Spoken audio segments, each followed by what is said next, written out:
Ah, Valentine, di walang date. Walang date. Diba?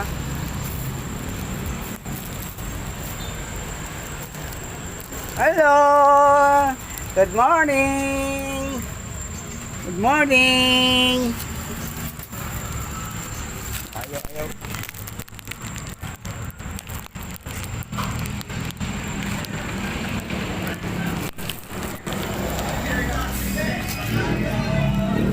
Ito po. Naprank ka. Nakaprank ka.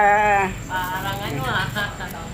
Kain tayo dito kasi sinadya ko yun kasi para may Weh. wag ka mo matatapon.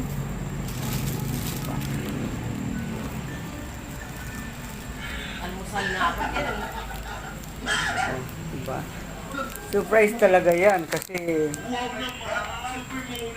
sinadya ko talaga hawain ka sa Valentine Day.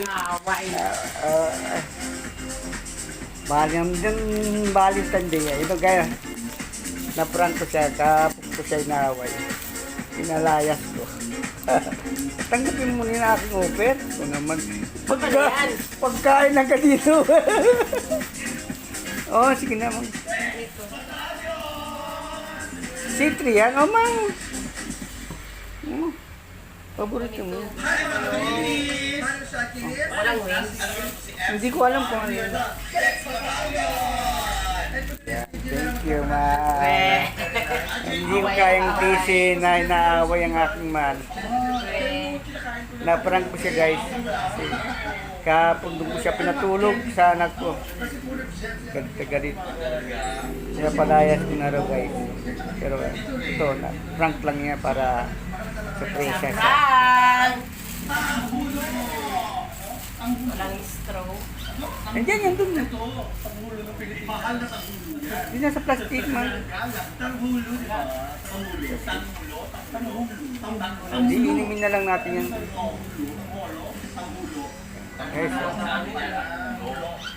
Ay, pareho. guys, dito kami sa shop. Na-prank ko yung asawa ko. Kain ka na. Hindi, wala pa nga akong kain. Talagang binili ko yan para dalawa tayo. Kumain at kakain ko lang kasi. Kumain at kakain. Kasi hindi pwede dalahin doon yun. Magsiselo sa namang isa. Tama na yan. Tingin ka. Hello. Yun na. Why don't we make a stop?